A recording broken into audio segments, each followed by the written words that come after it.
Buenas noches, les doy la bienvenida a todos y a todas. No sé si hay muchas mujeres ahí, me parece que sí. Siempre somos muchas las mujeres queriéndonos capacitar en estas temáticas. Les doy la bienvenida. Bueno, les cuento, mi nombre es Lorena Nissenbaum, soy socióloga y les estoy hablando desde Buenos Aires, Argentina.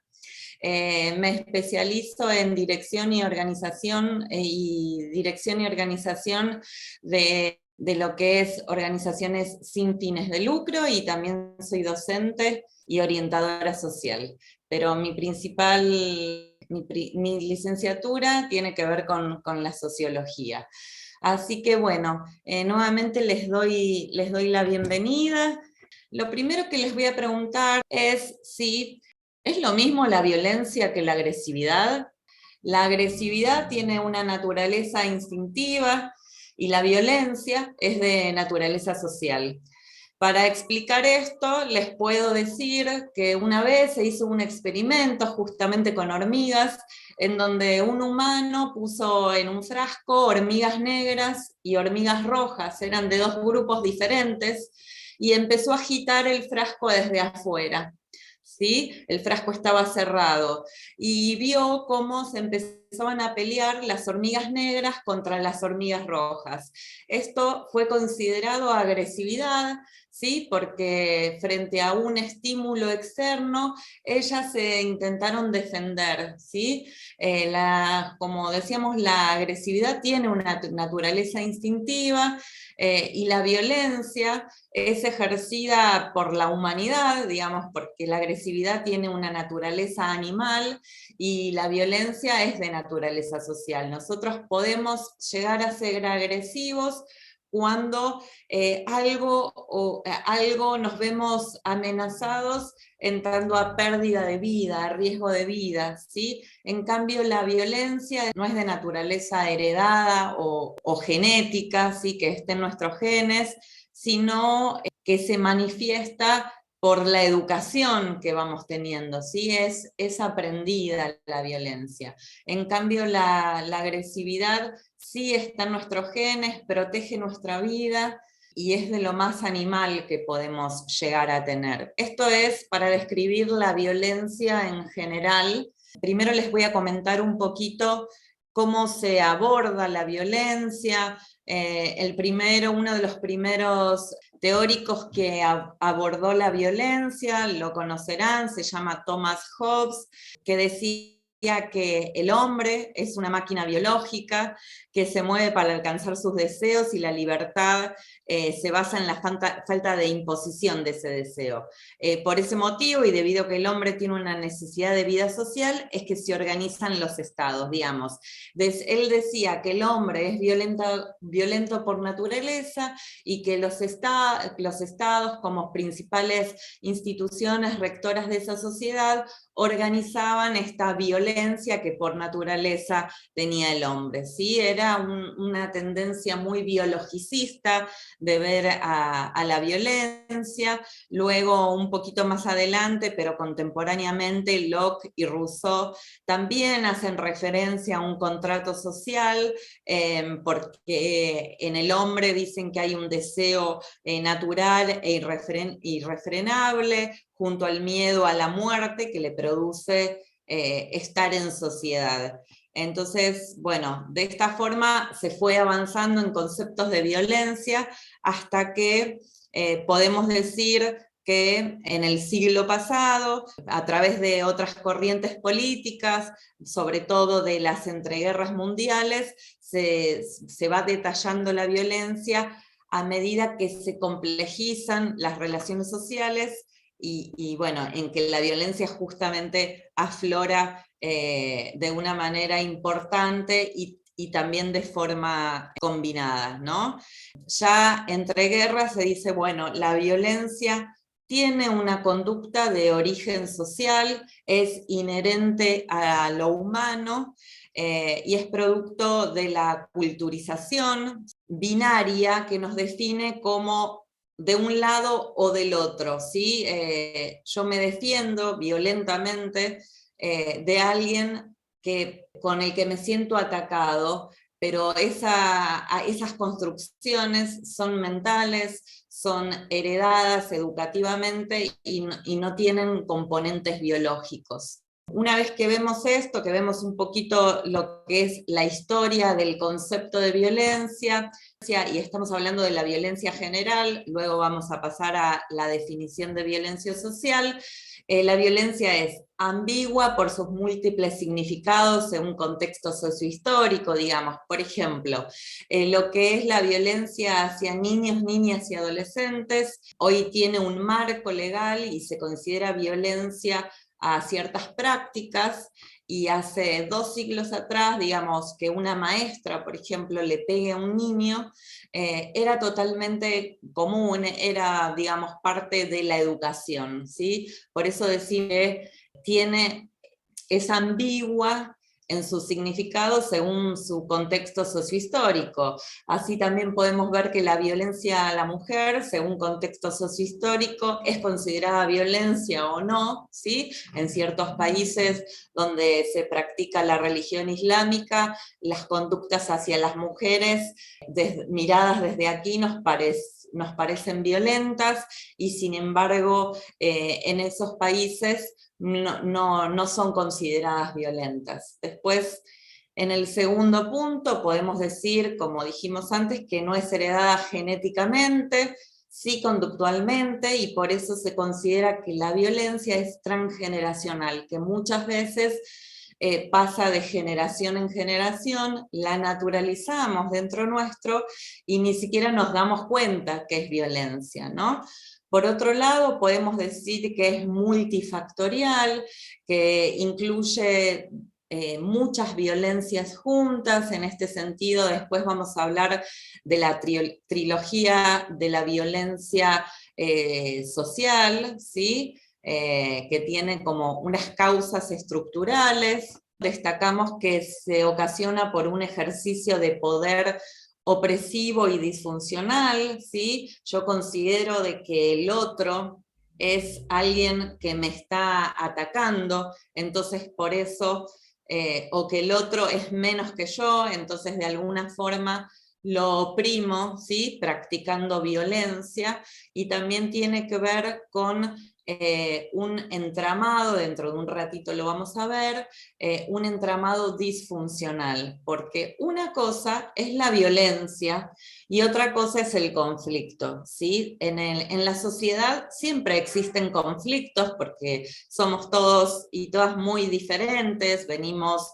de educaciones diferentes, de estratos sociales diferentes, de religiones diferentes, digamos, y esa combinación produce conflicto. El tema es que la violencia se desata cuando estos conflictos no son solucionados en un entramado funcional, y esas relaciones, ¿sí? O ese ejercicio de poder se torna opresivo y disfuncional, ¿sí?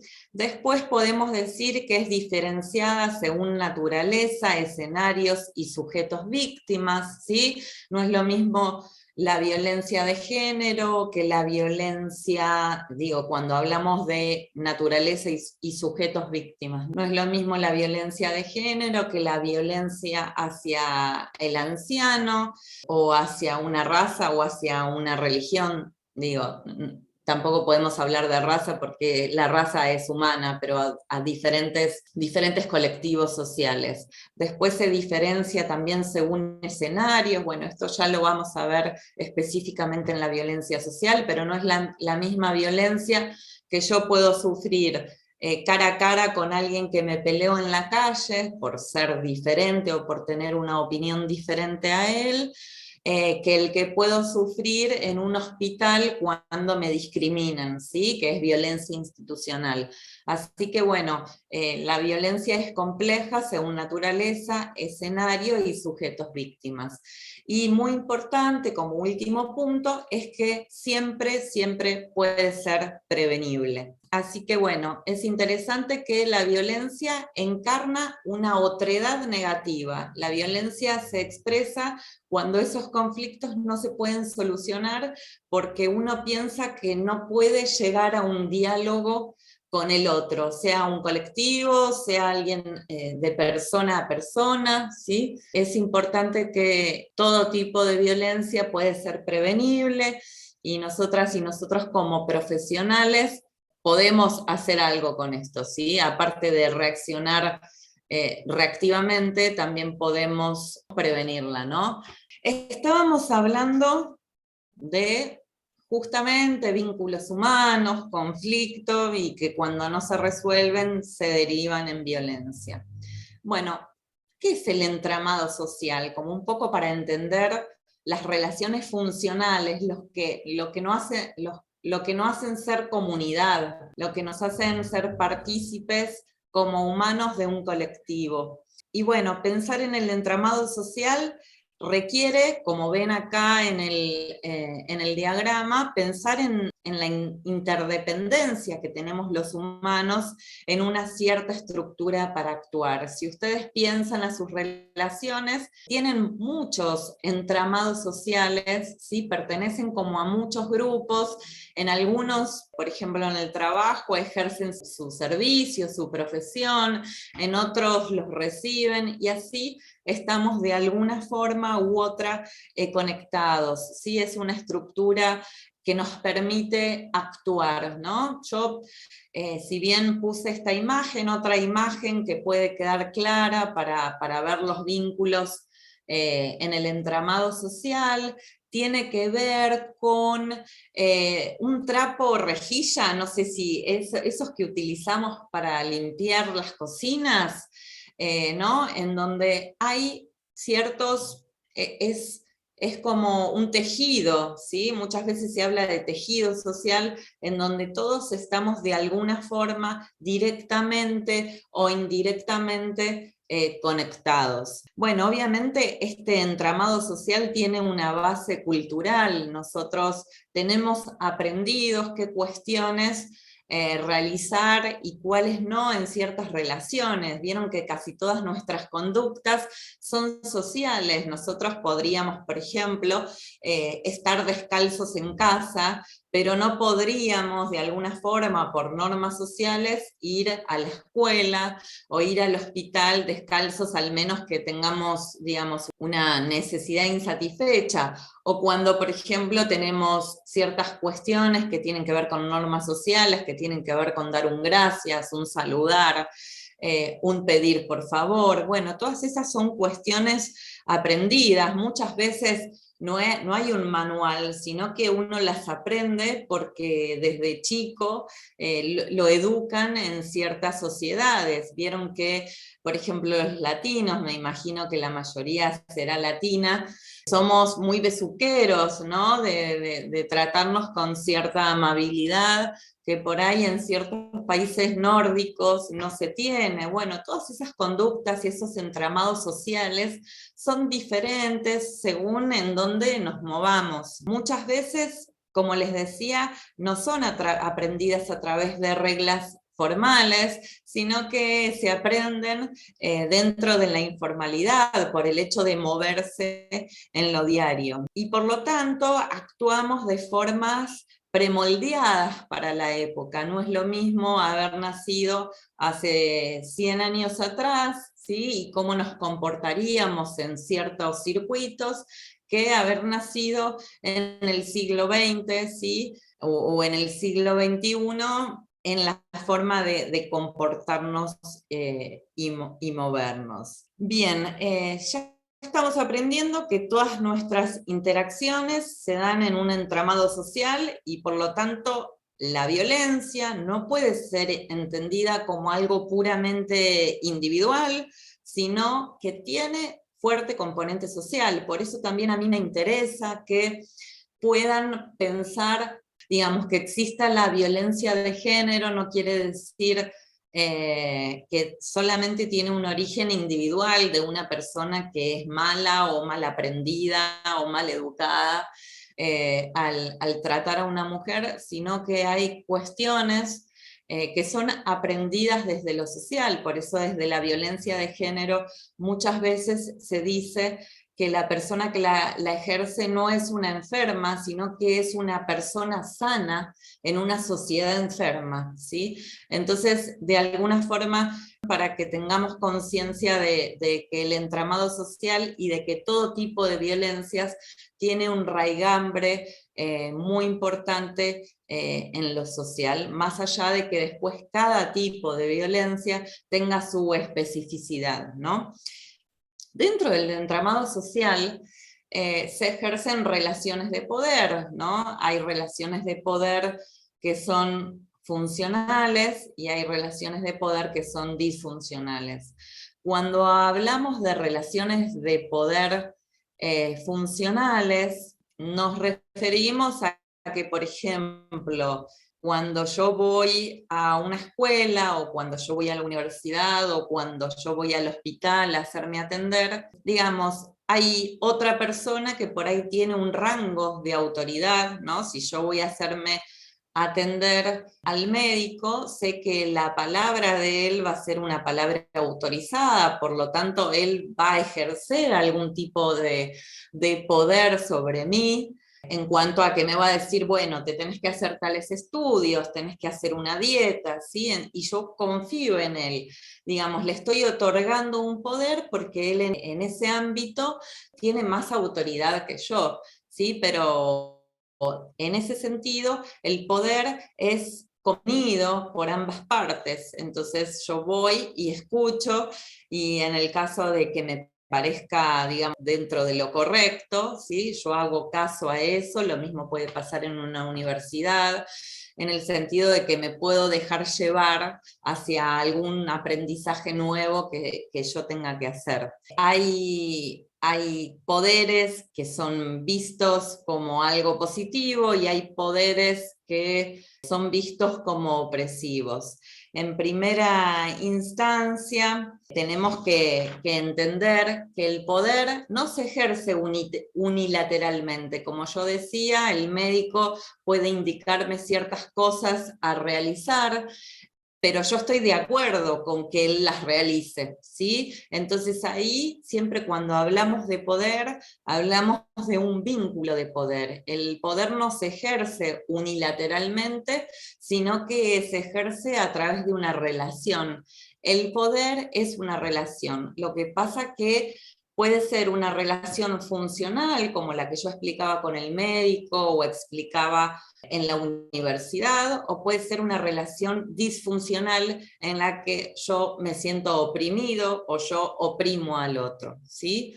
De esto hablaba bastante, toca el tema Foucault, que justamente lo que hace es una genealogía del poder en diferentes ámbitos. Entonces recomiendo para sus diferentes ámbitos de desarrollo profesional la historia de la clínica, la historia de la sexualidad, la historia de lo que es las instituciones disciplinarias. Todo eso es muy interesante. Lo que él dice básicamente no se ejerce unilateralmente, sino que es parte de una relación. En toda relación hay poder, ¿sí? Tenemos que entender esto, solamente que a veces es funcional y a veces es disfuncional para el crecimiento de las aptitudes humanas. Es inestable, dice Foucault, se llama Michel Foucault, ¿sí? Y es un francés que escribió mucho en la década del 60 del siglo anterior. Después dice que es inestable porque siempre hay, cuando hay poder, hay resistencia, ¿sí? Los psicólogos deben saber de esto, porque cuando yo, digamos, elijo hacer una terapia, también hay ciertos momentos de resistencia en el que, bueno, tengo que aceptar lo que el otro me dice o lo que yo tengo que descubrir de mí mismo. Bien, está en todos nuestros tipos de relaciones, como dijimos, y siempre el poder está relacionado a un determinado saber, ¿sí? Un determinado saber como el del médico. Bueno, yo me someto al poder del médico porque sé que él tiene otro tipo de conocimiento que yo no tengo. Después vamos a ver qué tipo de saber y de poder se produce en la violencia social, ¿no? Y en última instancia, lo que dice Foucault es que siempre el poder produce una cierta verdad, deja sentado qué es lo normal y qué es lo anormal. Por ejemplo, un médico, ¿no? Dice, bueno, estos estudios hechos están bien, están mal, y a partir de esa verdad establece una cierta modalidad de cómo se va a proceder luego, ¿sí? Siempre este tipo de verdad, o que yo considere, por ejemplo, desde la psicología, bueno, es patológico o no es patológico, produce un tipo de verdad determinada. Siempre esta verdad también produce poder, o sea que verdad y poder van de la mano. Bien, como para ver que la violencia va de la mano de la opresión, podemos decir que si bien la violencia es ejercida de unos contra otros, ¿sí? Se construye como relación de poder disfuncional dentro de un entramado social enfermo. O sea que la violencia no es igual al conflicto. En todo entramado social sano, el conflicto es inherente a ese entramado social. Es lógico que no estemos de acuerdo en todo y que podamos discutir ciertas cuestiones, pero de ahí a que eso pase a ser violencia y que es porque hay opresión contra el otro, ¿sí? Hay una relación de poder disfuncional en la que yo oprimo al otro y que por lo tanto ese entramado social se torna enfermo. Por eso, para que se produzca violencia social y todo tipo de violencia, tiene que haber un conflicto que no está resuelto. Y siempre estamos hablando de que esta violencia, cuando yo hablo de opresión, de sentir opresión, es cuando realmente el otro no se puede desarrollar, cuando ejerce sobre mí el monopolio de la fuerza sin yo poderme defender. ¿Qué es la violencia social? ¿Cómo la diferenciarías de otra? Digamos, cuando hablamos de diferentes tipos de violencia, podemos tomar como ejemplos las que tienen que ver con la violencia de género, con la violencia hacia niños, niñas y adolescentes, con violencias hacia ancianos. ¿Qué tiene de particular la violencia social, intrafamiliar, contra niños, niñas y adolescentes, como dije, por causa de género, en caso de violencia contra adulto mayor? Ahora vamos a ver que también se puede ejercer contra una persona, por ejemplo, por ser de color negro, pero es porque pertenece a un colectivo, ¿sí? Yo la someto o ejerzo violencia contra ella y eso puede ser considerado violencia colectiva, y aunque la ejerza contra una sola persona, pero por ser de un colectivo. Digamos que no hay ninguna otra causa para detenerlo, pero por portación de rostro me detienen, que generalmente lo que se trabaja mucho con jóvenes es que a veces se los detiene por su condición social o por ser de un determinado color en la tez, por falta de valores. Bueno, sí, es que justamente todo tipo de violencia se ejerce por esa falta de valores, en que consideramos al otro como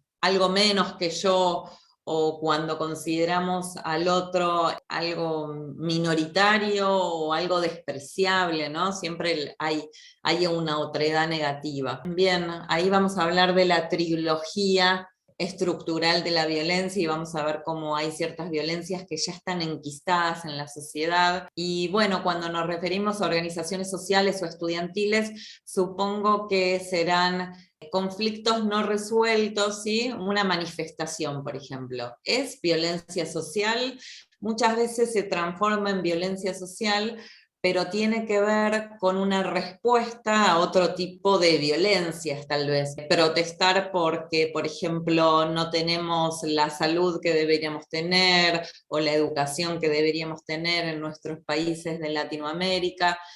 y que muchas veces esas marchas protestando contra ello se transforman después en violentas, tiene que ver con conflictos que no se resuelven por el no cumplimiento de las políticas públicas. Muchas veces eso es considerado violencia, podríamos tomarlo como violencia, pero hay que ver que hay otras violencias por debajo de eso que son estructurales y que justamente se responde con violencia a diferentes tipos de violencia, ¿sí?, que se ejercen. Las políticas públicas, por ejemplo.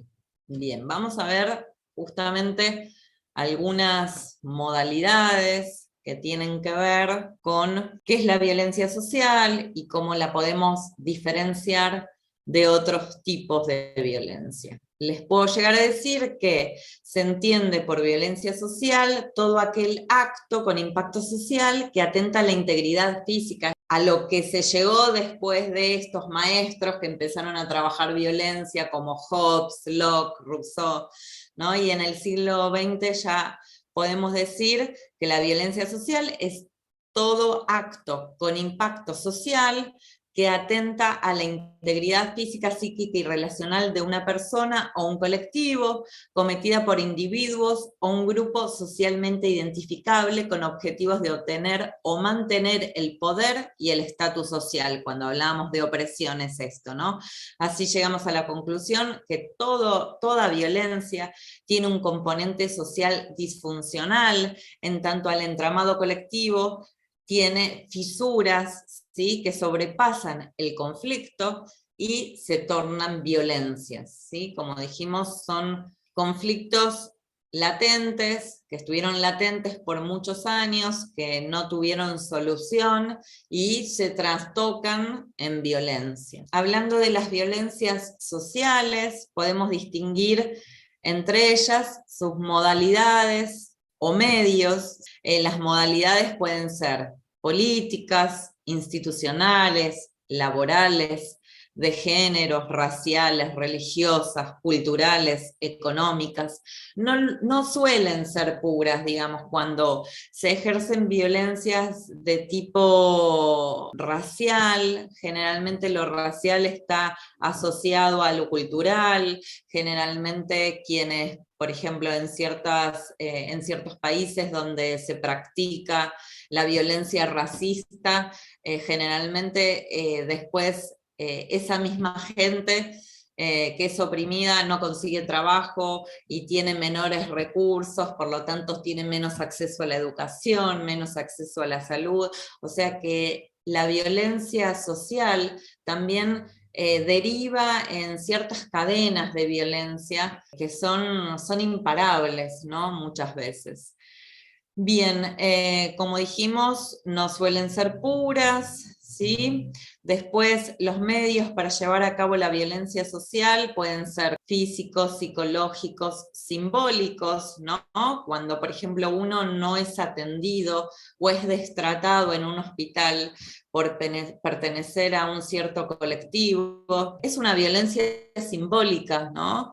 Y sin embargo no deja de ser violencia. Bueno, hay otros tipos de violencia, los medios por los cuales se lleva a cabo. Y también esto de los medios tampoco suelen ser puros. Por ejemplo, tomemos este mismo ejemplo de la discriminación laboral por causas raciales, hacen que una persona tenga consecuencias en su desenvolvimiento psicológico sano. Y no se torna fácil salir de esos círculos de violencias amalgamadas. Y después hablemos un poquito de los fines que siempre están relacionados con demostrar o mantener de un colectivo hacia otro cierto poder y hacer al otro colectivo o a la otra persona por pertenecer a esa condición social, hacerlos cada vez más débiles. Tiene que ver con la opresión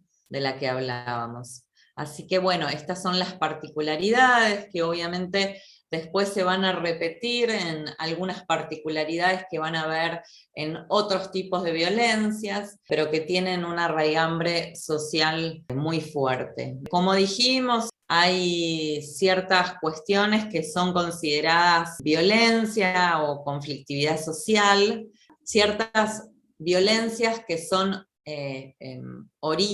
tienen su origen en la conflictividad social, que muchas veces tienen que ver con conseguir una mejora en las condiciones de vida, o como forma de protesta por un trato que es considerado como vejatorio, como ocurre en algunos motines y revueltas. Se me ocurre como ejemplo los motines carcelarios, ¿sí? Que se tornan violentos y que por ahí tienen consecuencias sobre determinados grupos de trabajadores que por ahí están en la misma institución, pero que tienen que ver con que les den respuesta a una violencia que se ejerce desde esas instituciones.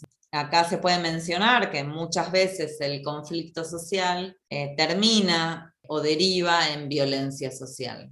Dijimos el tema de la violencia. Lo leo textual. Esto es de la Organización Mundial de la Salud. Se entiende por violencia social todo aquel acto con impacto social que atenta a la integridad física, psíquica y relacional de una persona o colectivo, cometida por individuos o un grupo socialmente identificable con objetivos de obtener o mantener el poder y el estatus social. Y yo agrego que así llegamos a la conclusión que toda violencia tiene su componente social disfuncional, en tanto a un entramado colectivo que tiene fisuras que sobrepasan el conflicto y que derivan en violencia, ¿sí? Hay ciertas violencias, y esto lo quiero agregar, que son estructurales, digamos, que uno no tenga para comer, por ejemplo, ¿sí? Y más por ser de un colectivo, no sé, si yo soy en un país blanco, soy de color negro, y eso no me permite encontrar trabajo, por ejemplo, y eso deriva en que yo no tenga para comer o para alimentar a mis hijos. Eso ya de por sí es una violencia estructural que deriva en otros tipos de violencia. En general, por ejemplo, en lo que es el racismo, podemos decir que eso digamos, no es algo genético que traemos un odio hacia cierto colectivo, sino que eso se va aprendiendo transgeneracionalmente, ¿no? Con los dichos que tienen nuestros padres, o con los dichos que tienen en las instituciones en las que estamos y en las que nos criamos, en la que por ahí se dice como que se desfavorece a ciertos colectivos. Bien, ya pudimos analizar que la violencia es una relación de desigualdad en la que se manifiesta un poder disfuncional al correcto desarrollo de un entramado funcional sano, ¿sí? Es lo que vimos hasta ahora. Por lo tanto, por más que las violencias se den en el seno de la familia, por ejemplo, o en el seno de una institución, ¿sí? Siempre las violencias tienen una raíz social, porque siempre la violencia es aprendida transgeneracionalmente. La violencia o la no violencia es parte de nuestra educación, y muchas veces naturalizamos la violencia o la no violencia, digamos, los buenos tratos, porque son cuestiones que se aprenden bien. En general, la violencia es típica de una sociedad binaria en donde el otro es el malo por ciertas cuestiones, o por pensar diferente, o por tener una relación diferente. Si justamente consideramos que todos somos parte del entramado social y que cada uno de nosotros tiene una determinada función y que toda función es importante, digamos, la violencia en este caso no existiría. Si lográramos resolver conflictos que son latentes, ¿sí? Esa violencia no existiría. Vamos a ver cómo hay ciertos conflictos dentro de la humanidad que se lograron resolver, ¿sí? Porque los conflictos existen, y hay ciertos conflictos que no se logran resolver y derivan en violencias sociales. Por eso hablamos de estas violencias que son estructurales a veces, que se mantienen en el tiempo de generación en generación, y que tienen, toda violencia social tiene en sí o están marcadas en una trilogía de violencias que en general se da con la violencia política o cultural, podríamos decir, la violencia económica y la violencia social, ¿sí? Esa es la trilogía. Para terminar, es que la Organización Mundial de la Salud nos advierte de determinados tipos de violencias sociales, y tenemos algunos ejemplos de esto como para que no crean que todo es violencia social, sino que si bien todo tiene una raigambre social, hay determinadas violencias que son constituibles como particularmente sociales. Estos son los conflictos armados dentro de los estados o entre ellos. Por ejemplo, podemos considerar a la guerra actual dentro de un conflicto armado internacional, o también podemos considerar dentro de los países cuando alguna guerrilla se subleva a una cierta cuestión. Después tenemos los actos de violencia perpetrados por el Estado. El ejemplo puede ser los genocidios, ¿sí? Como el genocidio armenio, la represión y otras violaciones a los derechos humanos, por ejemplo, que se dieron con todas las dictaduras de Latinoamérica. Otro ejemplo de violencia social puede ser el terrorismo, ¿sí? El terrorismo, por ejemplo, dentro de un país, que puede ser el terrorismo religioso, la violencia de pandillas, ¿sí? Que en Latinoamérica, no sé, es un ejemplo las maras, que van violentando a la sociedad toda. Y otro ejemplo puede ser el crimen organizado. El crimen organizado es considerado, por ejemplo, al narcotráfico y a la trata de personas. Así que bueno, esto es un claro ejemplo y particular de ciertas violencias sociales, ciertos grupos vulnerables que sufren más de este tipo de violencias. Si bien la violencia social la sufrimos todos, hay grupos que son más vulnerables a este tipo de violencias. Sí, gracias. Los felicito por seguir capacitándose, por construir conocimiento colectivo y porque estén interesados en temas que no solo nos afectan a nosotros, sino que nos afectan a los grupos más vulnerables.